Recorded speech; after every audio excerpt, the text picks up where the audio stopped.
ನಿಮ್ಮ ಯೋಗ್ಯತೆಗೆ ಈ ಮುಖ್ಯಮಂತ್ರಿ ಹೇಳ್ತೀರಿ ಮನುಷ್ಯತ್ವ ಇಲ್ಲದೆ ಇರ್ಬೋದು, ಮನುಷ್ಯತ್ವ ಇಲ್ಲದೆ ಇರ್ಬೋದು ಈ ಮುಖ್ಯಮಂತ್ರಿಗೆ. ನಾನು ಅವ್ರ ಕುಟುಂಬದ ಹೇಳಲ್ಲ, ಅದು ರಕ್ಷಣೆ ಪಡ್ಕೊಳ್ಳಲ್ಲ. ನಾನು ಬಂದಿರೋ ಸಂಸ್ಕೃತಿ ಇವತ್ತು ನನ್ನ ತಂದೆ ತಾಯಿ ಯಾವ ನೋವಿನಲ್ಲಿದ್ದಾರೆ, ಆ ನೋವಿನಿಂದ ಅವ್ರನ್ನ ಆತ್ಮಸ್ಥೈರ್ಯ ತುಂಬಿ ಅವ್ರ ಬದುಕಿನ ಮೇಲೆ ಎಫೆಕ್ಟ್ ಆಗಬಾರ್ದು ಅಂತ ಹೇಳಿ ಅವ್ರಿಗೆ ಸಮಾಧಾನ ಮಾಡೋದಕ್ಕೆ ನಾನು ಆತ್ಮಸ್ಥೈರ್ಯ ತುಂಬಲಿಕ್ಕೆ ನಿನ್ನೆ ಮತ್ತು ಮೊನ್ನೆ 2 ದಿನವೂ ಬೆಂಗಳೂರಿನಲ್ಲಿದ್ದೆ. ನಾನು ಅವ್ರ ಮನೇಲಿ ಅವ್ರ ಜೊತೆಲಿ ಕೂತಿದ್ದೇನೆ. ನಿಮ್ಮ ಕ್ಯಾಮ್ರಾದೆಲ್ಲ ಇದ್ರಲ್ಲ, ನಿಮ್ಮ ಸ್ನೇಹಿತರುಗಳಲ್ಲಿ ಮನೆ ಮುಂದೆ ಎಲ್ಲರ ಈ ವಿಡಿಯೋ ನಮ್ಮ ಮನೆ ಬರೋರು ಹೋಗೋದೆಲ್ಲ ರೆಕಾರ್ಡ್ ಮಾಡಿದ್ದೀರಿ. ತರಿಸ್ಕೊಂಡು ನೋಡ್ರಿ ಸಿದ್ದರಾಮಯ್ಯನವರೇ. ನಮ್ಮ ಮನೆಗೆ ಯಾವ ವಕೀಲರು ಬಂದಿದ್ರು, ಯಾರ ಜೊತೆ ದೇವೇಗೌಡರು ಕುಮಾರಸ್ವಾಮಿ ಇಬ್ಬರು ಚರ್ಚೆ ಮಾಡಿ ಇವತ್ತು ಆರೋಪಿ ಸ್ಥಾನದಲ್ಲಿ ನಿಲ್ಲಿಸಿದಿರಲ್ಲ, ಅವನ್ನ ರಕ್ಷಣೆ ಮಾಡ್ಲಿಕ್ಕೆ ನಾವೇನು ಮಾಡಿದ್ದೀವಿ?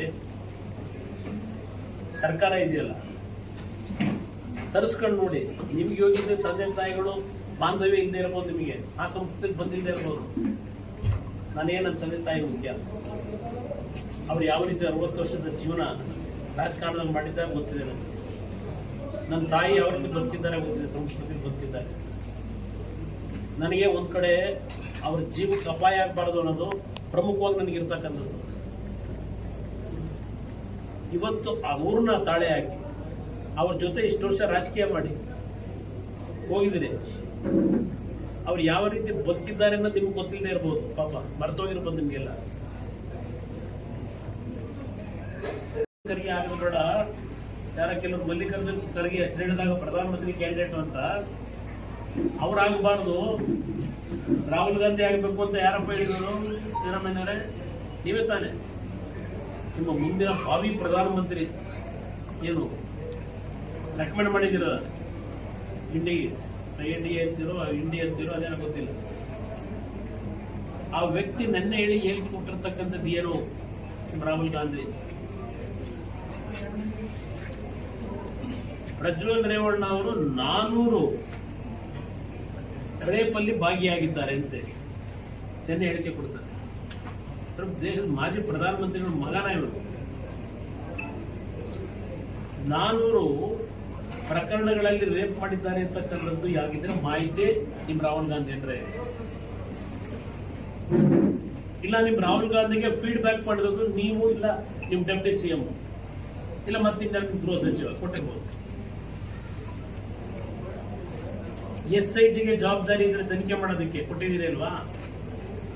ಆ 400 ರೇಪ್ಗೆ ಪ್ರಧಾನಮಂತ್ರಿಗಳು ಕ್ಷಮೆ ಕೋರಬೇಕು ಅಂತ ಹೇಳ್ತಾರೆ. ಅದು ಅವ್ರ ಹತ್ರ ಮೆಟೀರಿಯಲ್ ಇದೆ ಅಂತ ಆಯ್ತಲ್ವೇ ರಾಹುಲ್ ಗಾಂಧಿ ಹತ್ರ? ಮೊದಲು ನಿಮ್ಮ SIT ಅವರಿಗೆ ಡೈರೆಕ್ಷನ್ ಕೊಡಿ, ರಾಹುಲ್ ಗಾಂಧಿ ನೋಟಿಸ್ ಕೊಡ್ಲಿ. ಇವತ್ತು ನಿನ್ನೆ ದಿನ ರಾಹುಲ್ ಗಾಂಧಿಯ ಹೇಳಿಕೆ ನೋಡಿದಾಗ ಅವ್ರ ಹತ್ರ ಇನ್ನೂ ಬಹಳ ದೊಡ್ಡ ಮಟ್ಟದ ಮಾಹಿತಿಗಳಿರ್ಬೋದು. ಆ ಹೇಳಿಕೆ ಇವತ್ತು SIT ತನಿಖೆ ಕೊಟ್ಟ ನಂತರ ಈ ರೀತಿಯ ಹೇಳಿಕೆ ಸಾರ್ವಜನಿಕವಾಗಿ ಕೊಟ್ಟಿದ್ದಾರೆ. ಪಾಪ ಇನ್ನು ತಡಕಾಡ್ತಾ ಇದ್ದೀರಿ, ಎಲ್ಲ ಕಡೆ ಕಳಿಸಿ ದೂರು ಕೊಡಕ್ ಬನ್ನಿ ಅಂತ ಹೇಳಿ ಹೇಳಿದ್ದಾರೆ. ಯಾರೋ ನಿಮ್ಮ ಕಾಂಗ್ರೆಸ್ನ ಮಹಾನ್ ನಾಯಕ.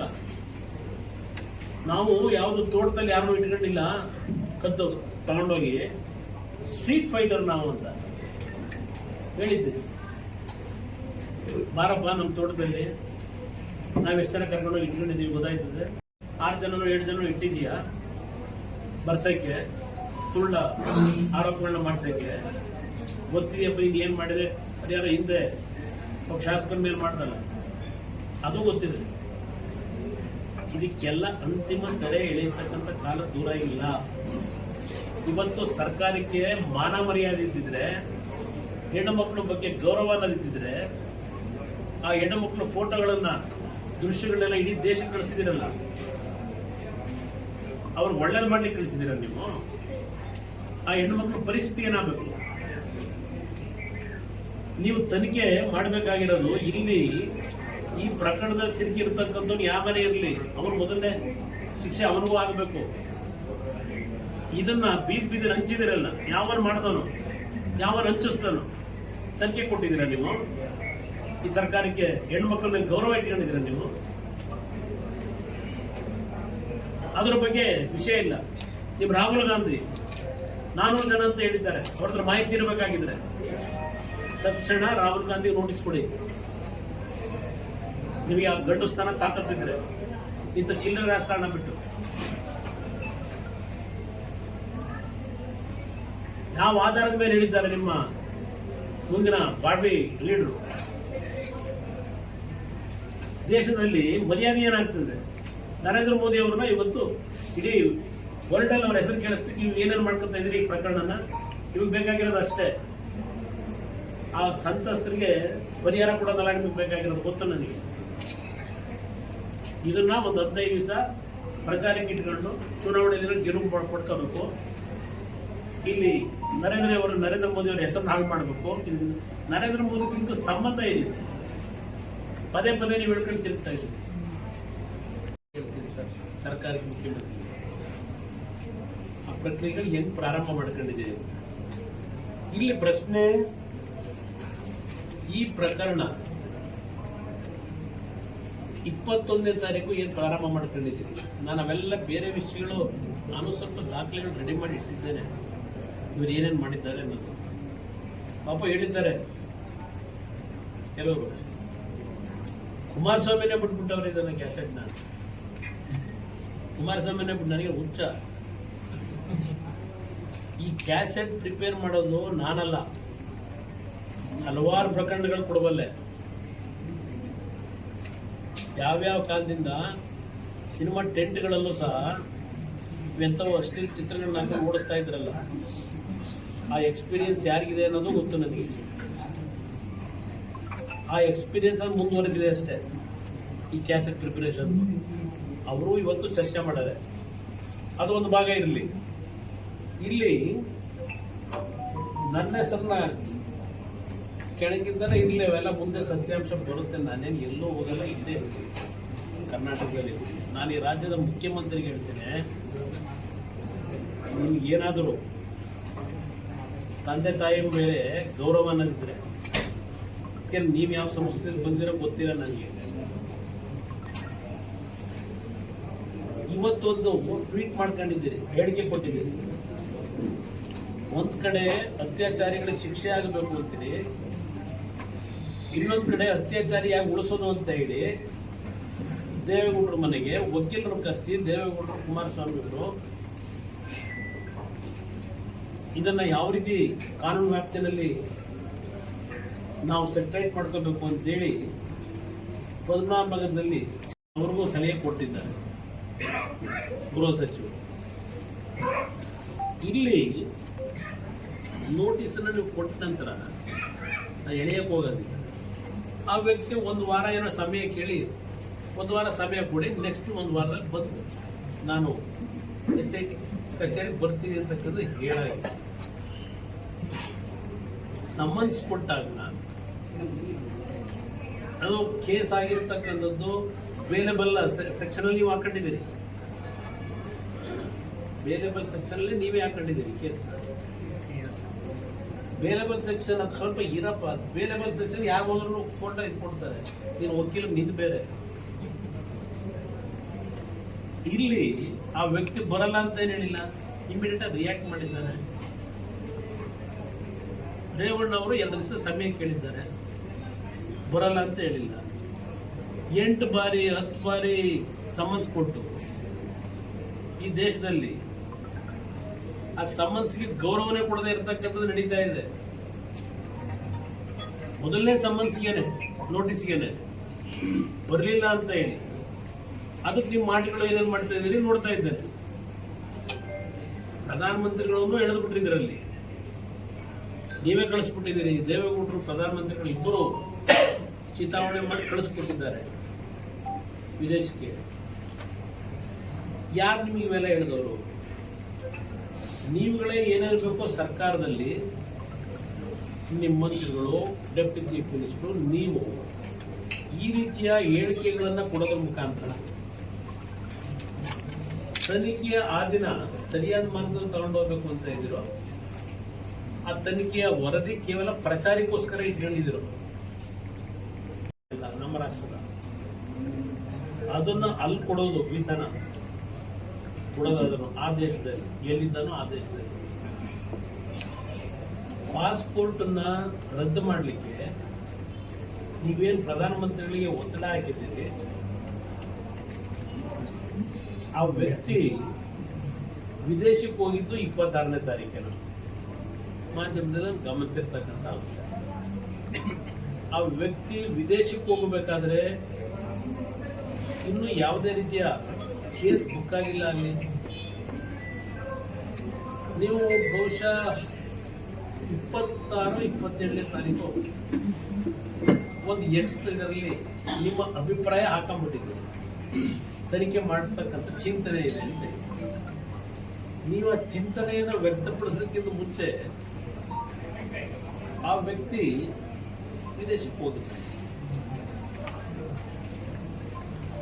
ಅದನ್ನು ನೀವು ಬೇರೆ ಬೇರೆ ತರ ವ್ಯಾಖ್ಯಾನ ಯಾಕೆ ಮಾಡ್ತಾ ಇದ್ರೆ, ನೀವು SIT ಕೂಡ ಚಿಂತನೆ ಮಾಡ್ತೀವಿ ಅಂತ ಹೇಳಿ 28ನೇ ತಾರೀಕು ನಂತರ ಒಂದು ಕೇಸನ್ನ ಬೆಂಗಳೂರಿನಲ್ಲಿ ಸಿದ್ಧ ಮಾಡಿ ಇಲ್ಲಿಂದ ಒಳಯನಸಪುರಕ್ಕೆ ತನಿಖೆ ಮುಖಾಂತರ ಅಲ್ಲಿ FIR ಮಾಡ್ತಿದ್ವಿ. ಈಗ ಕೆಲ ಅವಕಾಶಗಳಿದೆ, ಮಾಡ್ಕೊಂಡಿದ್ದೀನಿ. ಈಗ ಪದೇ ಪದೇ ಪ್ರಧಾನಮಂತ್ರಿಗಳನ್ನ ಯಾಕೆ ಹೇಳಿದ್ದೀರಿ, ಬಿಜೆಪಿ ಪಕ್ಷವನ್ನು ಯಾಕೆ ಹೇಳಿದ್ದೀರಿ? ಆ ಪ್ರಕರಣಕ್ಕೂ ಬಿಜೆಪಿಗೂ ಪ್ರಧಾನಮಂತ್ರಿಗೂ ಸಂಬಂಧ ಏನು? ಈಗಾಗಲೇ ಕೇಂದ್ರದ ಗೃಹ ಸಚಿವರು ಅದಕ್ಕೆ ಹಲವಾರು ಪ್ರತಿಕ್ರಿಯೆಗಳನ್ನು ಕೊಟ್ಟಿದ್ದಾರೆ. ಈ ದೇಶದ ಪ್ರಜಾಪ್ರಭುತ್ವದ ವ್ಯವಸ್ಥೆಯಲ್ಲಿ, ಒಕ್ಕೂಟದ ವ್ಯವಸ್ಥೆಯಲ್ಲಿ ಯಾರ್ಯಾರ ಜವಾಬ್ದಾರಿ ಏನು ಅಂತಕ್ಕಂಥದ್ದನ್ನ ಸರ್ಕಾರಕ್ಕೂ ಸನ್ಮಾನ್ಯ ದೇವೇಗೌಡರಾಗಲಿ ನನಗಾಗಲಿ ಅವರು ಪಾತ್ರವೇ ಇಲ್ಲದೆ ಇದ್ದಾರೆ.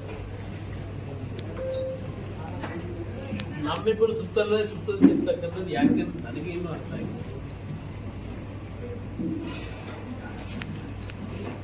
ಇನ್ನು ಪ್ರಜ್ವಲ್ ರೇವಣ್ಣ ಅವರು ಆರೋಪಿ ಸ್ಥಾನದಲ್ಲಿದ್ದಾರೆ.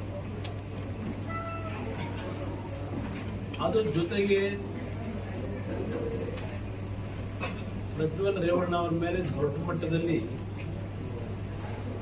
ಇಂಟರ್ನ್ಯಾಷನಲ್ ಸ್ಟ್ಯಾಂಡರ್ಡ್ಗೆ ಇವತ್ತು ವಿಷಯ ತೆಗೆದುಕೊಂಡು ಹೋಗ್ತಕ್ಕಂಥದ್ದಕ್ಕೆ ಯಾರ್ಯಾರ ಪಾತ್ರ ಏನಿದೆ ಆಮೇಲೆ ಚರ್ಚೆ ಮಾಡ್ತೀನಿ. ನನಗೆ ಅದು ರಾಜಕೀಯವಾಗಿ ಇಲ್ಲಿ ಬಳಕೆ ಮಾಡಲ್ಲ.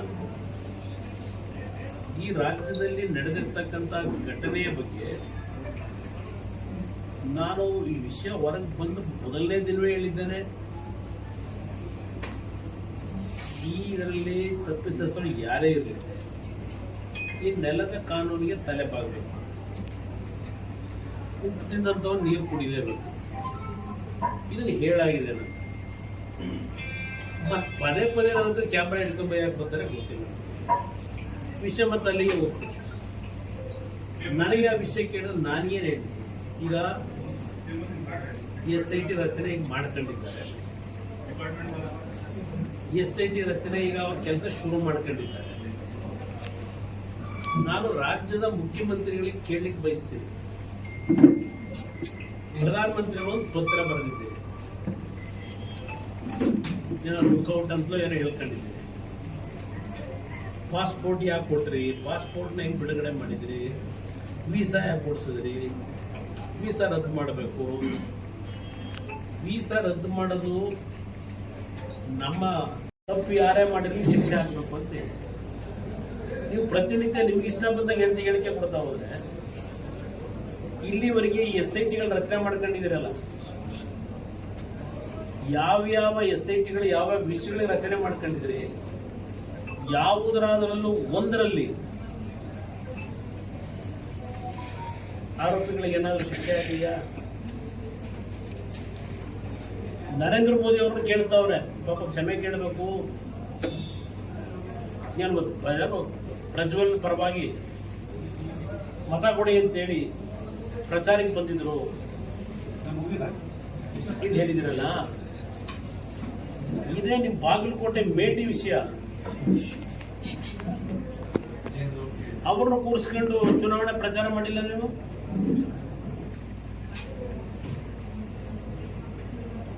ಎಂಥದ್ರ ಜೊತೆ ಕೂತು ಪ್ರಚಾರ ಮಾಡಿದ್ದೀರಿ ನೀವು? ನರೇಂದ್ರ ಮೋದಿ ಪ್ರಶ್ನೆ ಮಾಡ್ತಿರಲಿಲ್ಲ, ನರೇಂದ್ರ ಮೋದಿ ಕನಸು ಬಿದ್ದಿದ್ದ?